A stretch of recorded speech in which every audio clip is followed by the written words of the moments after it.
A meditar y vamos a reflexionar en un pasaje que se encuentra en la primera carta del apóstol Pedro, en el capítulo número 1. Y ahorita les voy a decir por qué. Porque seguramente si vamos a hablar de la resurrección, usted pensará que la primera carta de Pedro no es el pasaje más natural para hablar acerca de la resurrección de Cristo, considerando que hemos hecho ya varias lecturas desde las 8 de la mañana y ahorita en el culto de las 11:30, que hacen alusión a la resurrección de Cristo. Pero si usted lee con atención los versículos 3 al 5, se va a dar cuenta de que en estos versículos, particularmente en el verso número 3, se nos habla acerca de la resurrección de Jesús. Así es que hoy vamos a considerar este texto porque sí hace alusión a la resurrección de Cristo. Hubo un teólogo y pastor reformado de origen suizo que se llamó Emilio Brunner, que dijo alguna vez que lo que el oxígeno es para los pulmones, la esperanza es para el sentido de la vida. Como el organismo humano depende del oxígeno, él decía, así la humanidad depende de la esperanza. Y por otro lado, en un artículo que se publicó en el año 2021 en un blog de la Facultad de Medicina de Harvard, hubo un doctor llamado Adam Stern, director de psiquiatría del centro de Berenson Allen, que señaló o que afirmó que la esperanza es un componente esencial en nuestro bienestar. La esperanza es un componente esencial en nuestro bienestar. Sin embargo, hay algo que es bastante paradójico porque, aunque estas dos declaraciones son bastante ciertas, la esperanza no es algo que muchas personas tengan. Es paradójico, les digo, que por ejemplo, aunque la ciencia ha permitido que la esperanza de vida sea más alta para las personas, la vida que viven las personas la viven sin esperanza. Qué paradoja, ¿no? La ciencia no ha ayudado para esto, no ha logrado, a pesar de que incluso psiquiatras pueden decir que es necesaria la esperanza para el bienestar, pues es una tarea en la cual todavía quedan pendientes porque sigue habiendo muchas personas que no se sienten bien precisamente porque les falta esperanza. Sin embargo, podríamos nosotros plantearnos la pregunta de si el Evangelio podría, de alguna forma o de alguna manera, el dar esta esperanza, y yo tendría que contestar de manera inmediata, pues claro que sí. Nosotros tenemos esperanza y sí hay alguna manera en la cual podemos combatir contra la desesperanza que hoy existe actualmente en el mundo. El apóstol se sentía tan esperanzado, se sentía tan alegre, se sentía tan dichoso que podía exclamar ahí en Primera de Pedro capítulo 1 versículos 3 al 5, bendito el Dios y Padre de nuestro Señor Jesucristo, que según su grande misericordia nos hizo renacer para una esperanza viva, por la resurrección de Jesucristo de los muertos, para una herencia incorruptible, incontaminada e inmarcesible, reservada en los cielos para vosotros, que sois guardados por el poder de Dios mediante la fe para alcanzar la salvación que está preparada para ser manifestada en el tiempo postrero. Hermanos, ¿cómo no podremos nosotros decir que hay esperanza para las personas a través del Evangelio si un personaje como lo es el apóstol Pedro, que escribe esta carta aproximadamente entre el año 62 y 64 después de Cristo? 64 después de Cristo es una fecha importante porque inicia la persecución de los cristianos por parte de Nerón. Y escribe esta carta incluso haciéndole saber a la iglesia que la iglesia va a padecer mucho y que va a pasar por esta persecución. Pero a pesar de eso, lo interesante es que Pedro alaba a Dios y dice, nosotros hemos renacido y hemos renacido para una esperanza viva.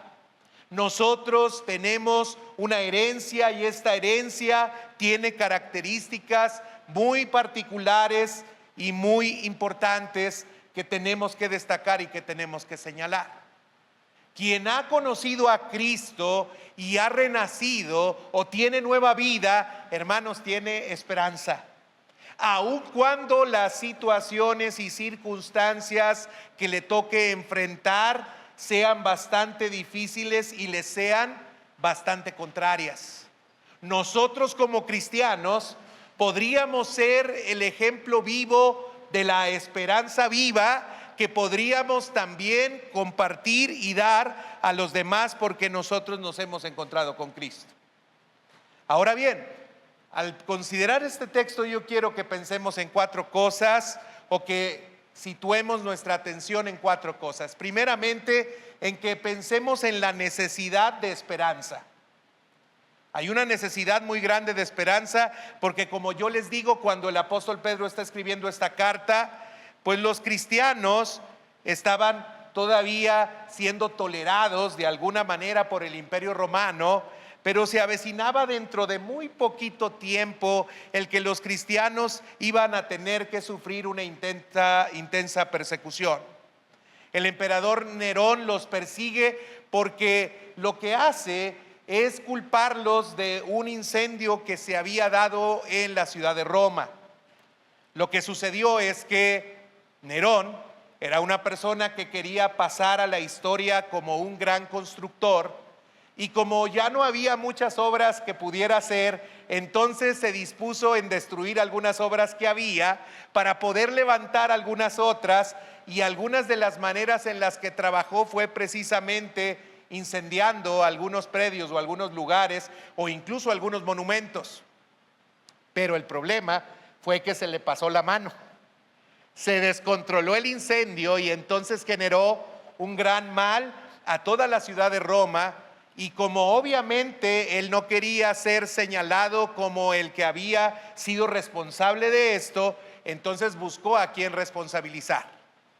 La religión del imperio era sincrética y los cristianos hablaban acerca del monoteísmo, hablaban de un solo Dios, del Dios verdadero, y entonces pues eran como los patitos malos dentro del imperio romano, porque eran los novedosos que andaban diciendo cosas contrarias a lo que la mayoría de las personas en ese momento pensaban o creían. Y entonces busca culpar a estas personas, y entonces empieza a haber una serie de normas de ámbito público y doméstico, las cuales empiezan a afectar a los creyentes. Ya en Primera de Pedro capítulo 1 versos 6 al 9, Pedro sabe que la situación se va a agravar. Y dice en Primera de Pedro 1, 6 al 9, aunque ahora por un poco de tiempo, si es necesario, tengáis que ser afligidos en diversas pruebas, para que sometida a prueba vuestra fe, mucho más preciosa que el oro, el cual aunque perecedero se prueba con fuego, sea hallada en alabanza, gloria y honra cuando sea manifestado Jesucristo, a quien amáis sin haberle visto, en quien creyendo, aunque ahora no lo veáis, os alegráis con gozo inefable y glorioso, obteniendo el fin de vuestra fe, que es la salvación de vuestras almas. Pedro le comunica ahí en la misma carta, versos más adelante, a la iglesia que van a tener que ser perseguidos. Y esta persecución incluyó torturas, esta persecución incluyó muertes, y esta también persecución incluyó crucifixiones de cristianos, incluyendo incluso al mismo autor de la carta, que es el apóstol Pedro, y también la decapitación de un hombre muy importante en el desarrollo y avance del evangelio, como fue el apóstol Pablo. Así es que había necesidad de hablar de esperanza, pues claro que sí. Las cosas que iban a venir y que ya estaban viniendo no eran buenas, no eran positivas, no eran muy alegres, no eran muy, digamos, cómodas o confortables para las personas que las estaban viviendo. Las circunstancias eran difíciles, Y quiero decirles, hermanos, que las circunstancias actuales no son mejores. Las circunstancias también son difíciles el día de hoy. Quizás no enfrentamos persecuciones, por lo menos en el occidente o en esta área geográfica en la cual nosotros nos encontramos, pero hay lugares en los cuales esta situación que se describe es una situación que están viviendo algunas personas y algunos cristianos, e incluso, podría decir, incluso no solamente cristianos, sino incluso no cristianos. Hay desplazamiento que tienen que hacer grandes cantidades de personas a otros lugares por algunos conflictos de tipo geográfico. En el Medio Oriente tenemos muchas naciones que están viviendo en una situación bastante compleja y bastante difícil, a razón precisamente de estos conflictos por causa de un espacio geográfico que quieren tener. Así es que hay una gran necesidad de esperanza, y no solamente porque existen este tipo de problemas. Hay problemas también muy graves socialmente hablando. Hay muchos conflictos que se levantan en nuestra sociedad, como la violencia. Hay situaciones que vivimos como problemas en el contexto de las familias. Vemos que también en nuestra sociedad hay una falta de moralidad y de ética bastante importante. Tenemos gobiernos que son bastante corruptos. Tenemos personas que hacen el mal y se salen con la suya. Estaba leyendo, por ejemplo, el día de ayer, de un hijo de un exalcalde de Ciudad Victoria, que ya había tenido alguna experiencia en la cual le habían dado o pedido que se parara para una revisión, y resulta que se dio a la fuga en San Pedro Garza García. Y entonces lo siguieron, y la persecución hizo que hasta balazos hubiera de por medio. Él fue herido, se detuvo en Garzazada y le decomisaron armas y le decomisaron también droga. Pero a pesar de que traía todo esto, salió libre. Pero la noticia no solamente hablaba de eso, sino que hablaba que también recientemente, en estos días, había sido liberado por segunda ocasión, a pesar de que tenía acusaciones de violencia sexual o de violación sobre una joven de 19 años. Y esta violación se había dado repetidamente durante muchos años. Y por un problema de procedimiento legal, resulta que entonces él pudo salir libre, como la ocasión pasada también salió libre. Imagínense ustedes la persona que sufre esta clase de violencia y que tiene que saber que enfrenta una justicia que no es justicia y que no está de su lado. Hay desesperanza en cualquier lugar donde usted voltea a ver. Las situaciones son bastante difíciles, y por eso tenemos que dejar asentado que necesitamos esperanza, que nos urge la esperanza. Y la esperanza, hermanos, no la vamos a encontrar ni en Morena, aunque le vayamos a Morena. No es la esperanza de México, Morena. No es la esperanza de nuestro país un partido político. No es la esperanza de nuestro país ninguna figura que pueda emerger o se pueda levantar. Pero la gente necesita esperanza. Le urge esperanza. Y saben, la fuente y el medio de la esperanza es Dios. Esa es la respuesta. La respuesta la tenemos nosotros, aunque a veces somos más apasionados pensando que si apoyamos a X o a Y personaje, la esperanza llegará para nuestro país, para nuestra nación, o para nuestra ciudad, o para nuestro estado.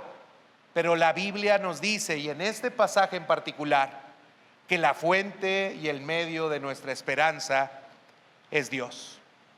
Mire lo que dice el verso número 3: bendito el Padre de nuestro Señor Jesucristo, que según su gran misericordia nos hizo renacer para una esperanza viva. Noten una cosa, se dice que alguien nos ha hecho renacer para la esperanza. Y cuando se habla de ese alguien, inmediatamente Pablo remite a quién es ese alguien y nos dice que ese alguien es el Padre Celestial que debe de ser alabado.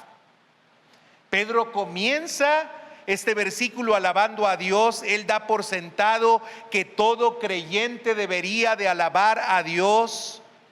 Él entiende que todos tendríamos que estar muy agradecidos con Dios porque Dios nos ha dado una esperanza.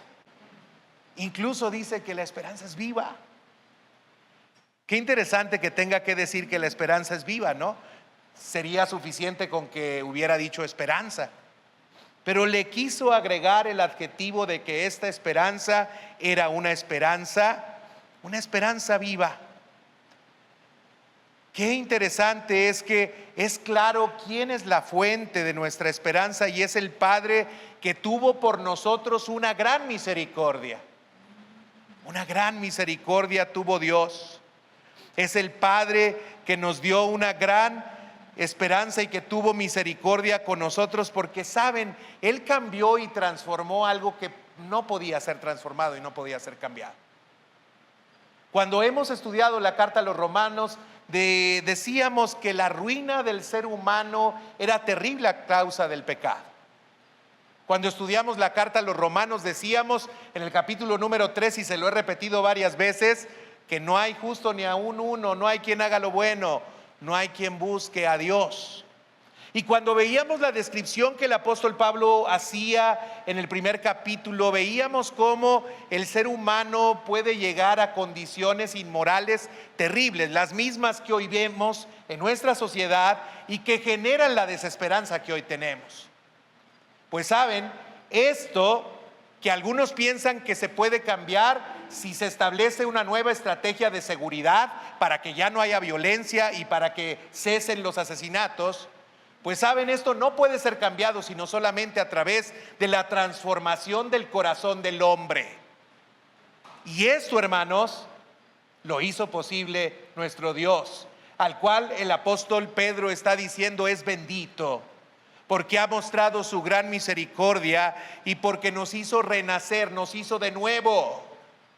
Él nos cambió a nosotros para posibilitar el que las condiciones en las cuales ahora nosotros vivimos puedan ser diferentes. Por algo Jesús también dijo que nosotros somos la sal y la luz del mundo. Por algo Jesús dijo que nosotros estaríamos aquí para ser puestos en un lugar alto y para iluminar en medio de la oscuridad que hay en el mundo. Nosotros, a través de la obra que Cristo hizo en nosotros al hacernos nacer de nuevo, entonces podemos traer esperanza a esta humanidad. El profeta Jeremías decía en el capítulo 13, versículo 23: mudará el leopardo sus manchas, así también podréis vosotros hacer el bien estando habituados a hacer el mal. Jeremías sabía que era imposible el quitar las manchas de esos animales o cambiar la piel de esos animales, como era imposible también que el mal pudiera ser desentrañado y quitado de nosotros. Pero en Efesios capítulo número 2, versículo 4 al 5, se nos habla acerca de cómo eso sí fue posible ser cambiado a través de la obra que Cristo hizo al hacernos nuevos. Y dice Efesios 2 del 4 al 5: pero Dios, que es rico en misericordia, por su gran amor con que nos amó, aun estando nosotros muertos en nuestros delitos y pecados, nos dio vida juntamente con Cristo, por gracia somos salvos. Hermanos, la esperanza vino a esta tierra porque pudo ser transformada la naturaleza pecaminosa que había en nosotros a través de la obra que Cristo hizo por nosotros al sustituirnos en la cruz, morir por nosotros, pero resucitar para resucitarnos juntamente con Él y para darnos una nueva vida. Así es que si usted se preguntaba si puede haber esperanza, claro que puede haber esperanza, y la esperanza está en el hecho de que nosotros hemos renacido. Somos nuevas criaturas. Las cosas viejas pasaron. He aquí todas son hechas nuevas. Hay esperanza, hermanos. ¿O sigue siendo usted el mismo? Porque a lo mejor por eso no siente que hay esperanza. A lo mejor se voltea a ver a sí mismo y dice: oye, pues yo sigo siendo igual de malandro. Yo sigo siendo igual de tranza. Yo sigo siendo igual de mal hablado. Yo sigo siendo igual de mala persona. Yo sigo teniendo un carácter de los 1000 diablos.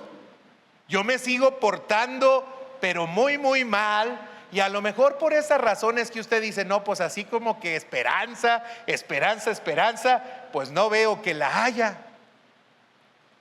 Pero yo creo que sí ha habido cambios en su vida.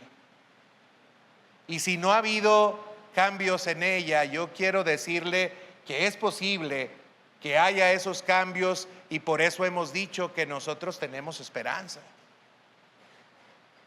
Hay esperanza de que tú puedas ser mejor.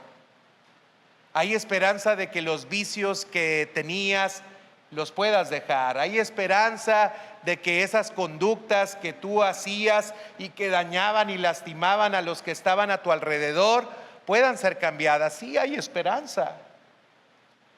Y esto irradie y esto transforme la sociedad en la cual nosotros también vivimos.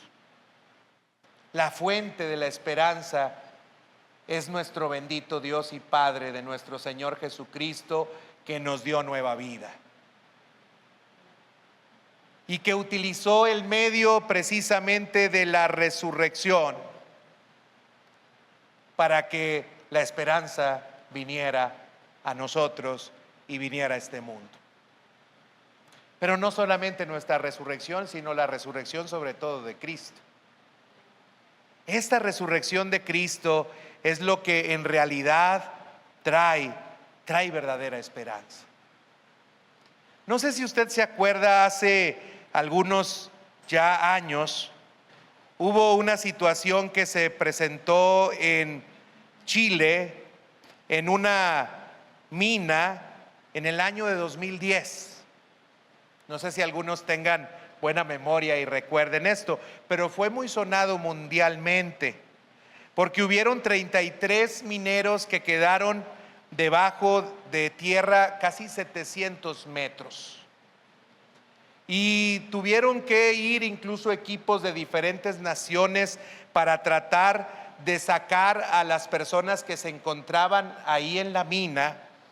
Y pasaron 17 días ahí debajo de la mina, y los obreros que estaban allí, los mineros, que sí sobrevivieron, por cierto, sobrevivieron gracias a que tenían la esperanza de que alguien los iba a buscar. Qué interesante es que la razón por la cual nos podemos sostener en medio de situaciones muy adversas es porque nosotros tenemos esperanza. Y fíjense en quién tuvieron esperanza. Tuvieron esperanza de que el gobierno chileno se preocupara por sacarlos. Aquí el gobierno federal no hizo nada por los de pasta de conchos. Mejor le cerraron ahí la mina y dijeron: ahí déjenlos, pues ya ni modo, ya es muy difícil que estén vivos, no hay que seguirle. Pero este gobierno chileno siguió insistiendo durante 17 días y lograron sacar sobrevivientes. Ellos confiaron en una esperanza que yo podría decir que era una esperanza muerta. Pero nosotros, hermanos, confiamos en una esperanza viva. Tenemos la certeza, la seguridad de que las cosas van a cambiar completamente, porque Cristo tuvo el poder para cambiar completamente las cosas, incluso aquella cosa que era completamente imposible que alguien pudiera hacer, y esto es morir y levantarse de la muerte para luego vivir. Dígame si nosotros no tenemos esperanza. Que estamos afligidos, sí. Que tenemos pruebas, sí. Que tenemos aflicciones, sí. Que tenemos dificultades, sí. Pero tenemos una esperanza viva. Y a lo mejor, hermanos, poco hemos valorado la esperanza que tenemos en Cristo. Pero si no la hemos valorado lo suficiente, fíjese usted la calidad de esperanza que nosotros tenemos. Nos hizo renacer para una esperanza viva, pero luego habla acerca de que Dios no solamente nos hizo renacer, sino que además nos ha prometido una herencia, y dice que esta herencia es incorruptible, incontaminada, inmarcesible, reservada en los cielos para nosotros. Uno de los propósitos del apóstol Pedro al escribir esta primera carta era animar a los creyentes por las continuas persecuciones de todo tipo que tenían en ese momento.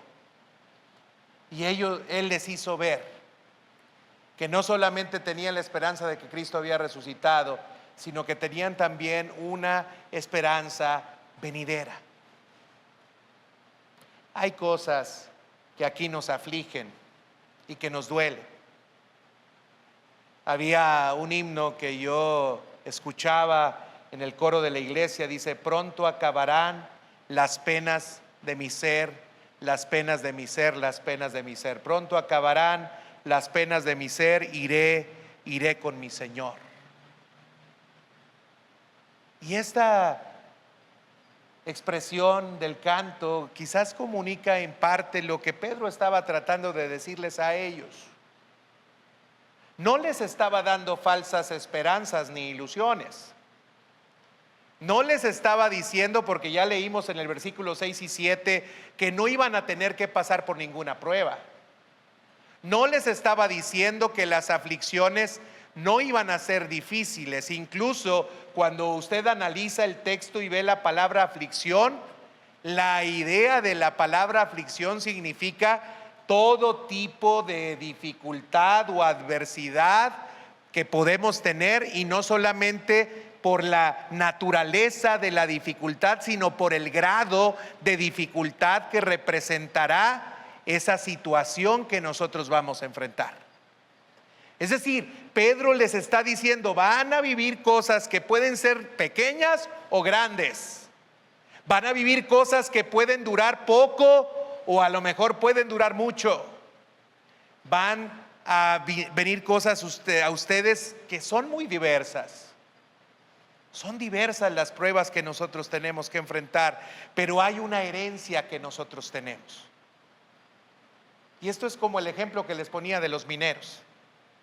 Hay algo que nosotros creemos que vamos a recibir, y hay algo que de alguna manera, hermanos, nos predispone para seguir adelante, para continuar, para esforzarnos, para trabajar, para no vencernos, porque tenemos esa expectativa, tenemos esa esperanza. Pero a diferencia de los mineros, nuestra esperanza sí es viva y es cierta y es segura de que vamos a recibir una herencia especial.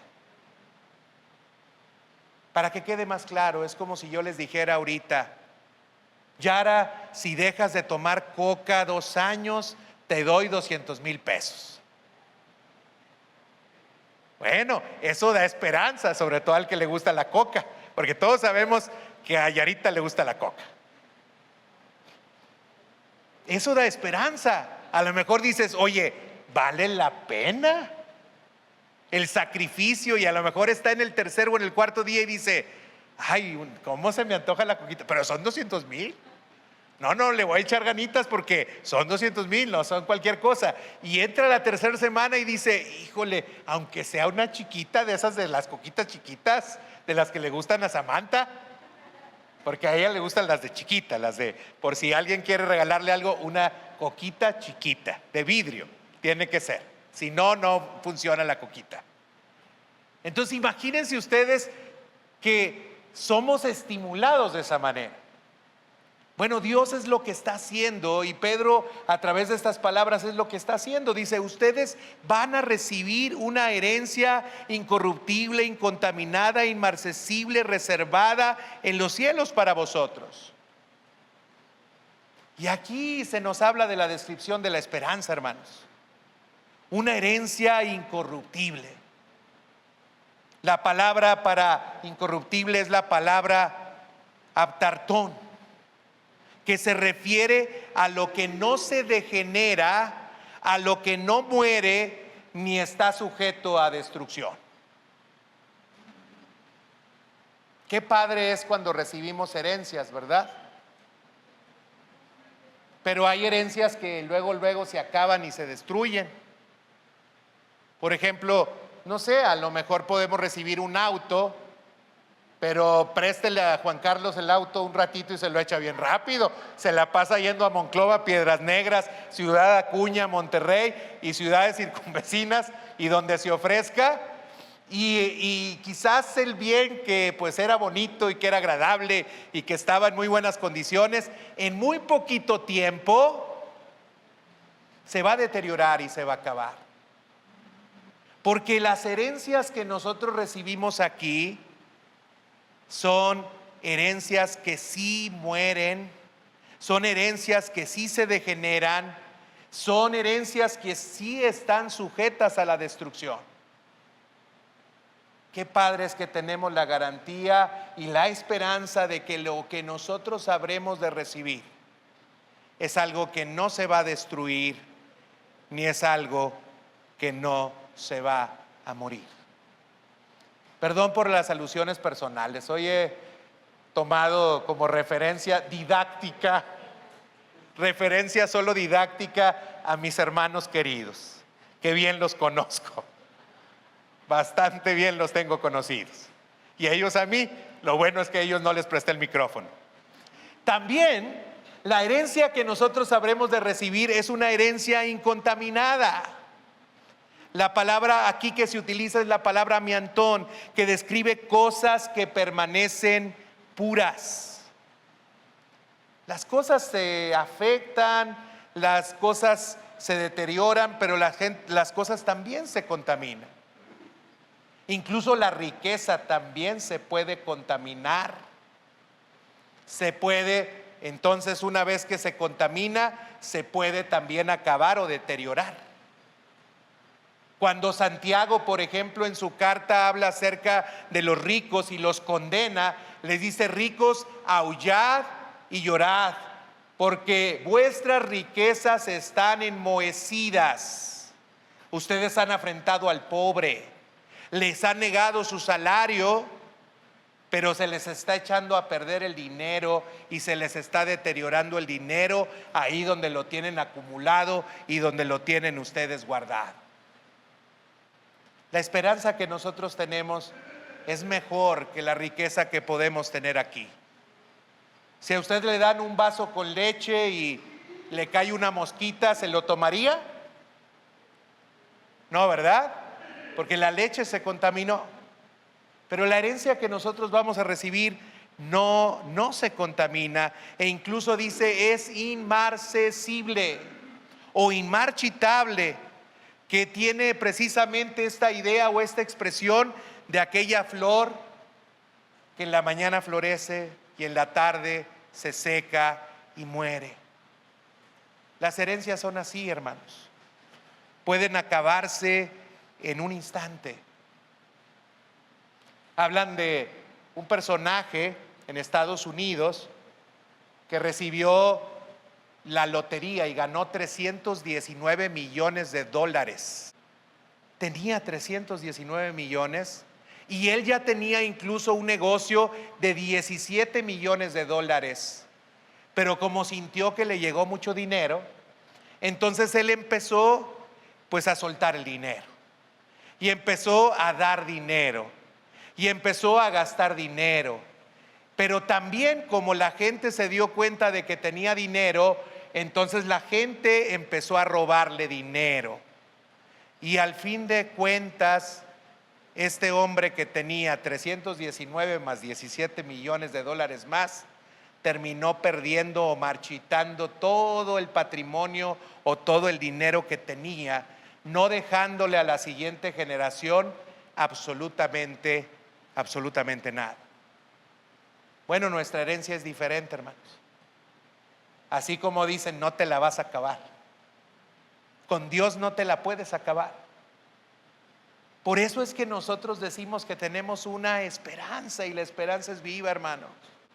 Miren lo que sigue diciendo el apóstol Pedro, dice, reservada en los cielos para vosotros. Reservada en los cielos para vosotros, reservada en el mejor lugar. ¿Qué dijo Jesús? ¿No dijo acaso que hiciéramos tesoros en los cielos donde la polilla y el orín no corrompen, ni ladrones minan, ni hurtan? Jesús aclaró y dijo que esa herencia que nosotros tenemos, si está reservada para nosotros en el cielo o guardada para nosotros en el cielo, está en el mejor lugar.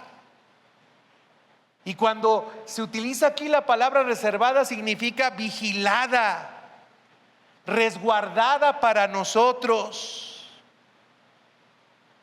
Imagínense la seguridad que nosotros tenemos de la esperanza de lo que habremos de recibir, si ya no solamente nos dicen que las cualidades de esto son maravillosas, sino que además se nos añade que están guardadas por el poder de Dios. Y yo le quisiera preguntar a usted, ¿qué tanto poder tiene Dios? Dicen que hay lugares que son muy seguros. Por ejemplo, en Estados Unidos, ellos tienen un fuerte que se llama el Fuerte Knox. Y en el Fuerte Knox ellos tienen guardada la reserva de oro más grande de Estados Unidos. Y se dice que este lugar es prácticamente impenetrable. Es uno de los lugares más seguros del mundo. Se señala que si alguna persona por alguna razón tratara de llegar ahí o tratara de entrar allí, en un solo minuto podrían llegar 30,000 elementos del ejército de los Estados Unidos. Entre soldados, tanques y helicópteros podrían llegar en tan solo un minuto 30,000 elementos. Dígame si es seguro esto. Aquí se meten a tu casa, le llamas a la policía, al 911, y llegan como 3 horas después. Si es que llegan, porque si no, pues andaban muy ocupados, porque ya ven que, pues, los ladrones no paran.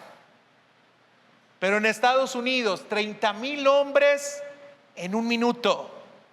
Y si eso fuera poco, podríamos decir que también en el camino para llegar allí, pues hay cámaras de seguridad en todos lados y además está minado.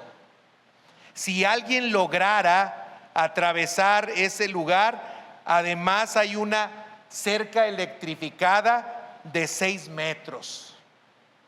Y no solo eso, sino que además de ello podemos encontrar que hay una puerta de un espesor de 6 metros y que solamente puede ser movida por 5 personas. Ni en las películas que hemos visto encontramos tanta seguridad. Pero si a usted le parece mucha seguridad esto, hermanos, no es nada comparada con la seguridad que nosotros tenemos de la herencia que Dios nos ha dado. Está reservada para nosotros en el cielo. Hermanos, quiero cerrar con esto. Los cristianos debiéramos de vivir con esperanza. Yo no sé, a lo mejor se nos olvida quién es Dios y el poder que Dios tiene. A veces se nos olvida las promesas que Dios nos ha dado y a veces se nos olvida que Cristo resucitó y por lo tanto tiene poder sobre todas las cosas. Hermanos, no hagamos que esta celebración que hacemos cada año sea solamente una memoria que tenemos de un evento que no le encontramos significado y no le encontramos sentido. No hagamos que esta fiesta no sea fiesta. No hagamos que el recordar que Jesucristo resucitó sea irrelevante para nosotros, sino que al contrario, recuperemos la relevancia que tiene el que Cristo haya resucitado, porque eso se traduce literalmente en esperanza, hermanos. Tú y yo tenemos esperanza. Y me gustaría, hermanos, que pudiéramos expresarlo. ¿Estamos así o estamos así? ¿Tenemos esperanza o no tenemos esperanza?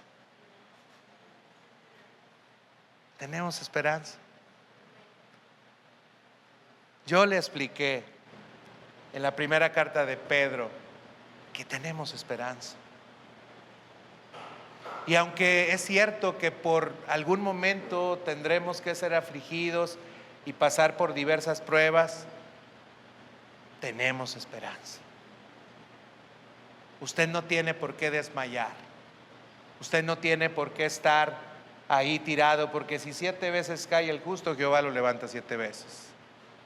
Usted no tiene por qué estar desamparado, porque nuestro Señor dijo: no te dejaré ni te desampararé.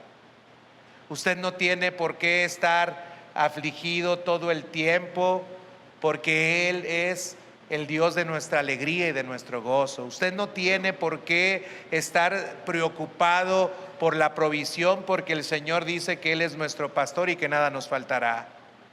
Usted no tiene por qué sentirse preocupado incluso por la enfermedad, porque Dios dice que Él es Jehová nuestro sanador. Usted no tiene por qué estar desesperanzado ante las situaciones difíciles que le aquejan, porque su Dios pelea por usted, porque Él es el que se encarga de preparar nuestras manos para la batalla y para la guerra.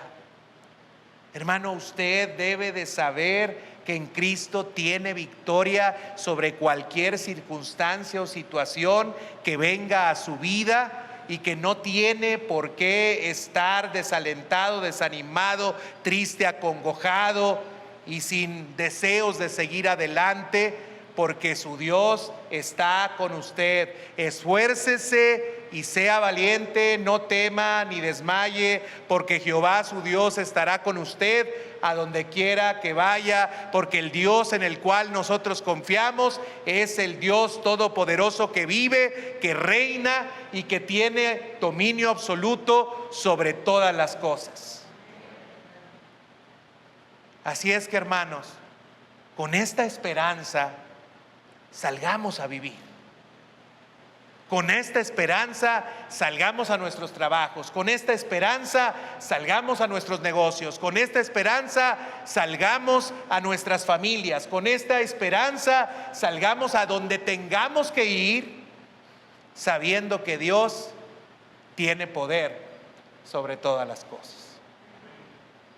Termino diciendo, y ojalá que pudiéramos alabar de la misma manera en la que Pedro alabó a Dios a través de estos versículos: bendito sea el Dios y Padre de nuestro Señor Jesucristo, que según su gran misericordia nos hizo renacer a una esperanza viva por la resurrección de Jesucristo de los muertos, para una herencia incorruptible, incontaminada e inmarcesible, reservada en los cielos para vosotros, que sois guardados por el poder de Dios mediante la fe, para alcanzar la salvación que está preparada para ser manifestada en el tiempo postrero.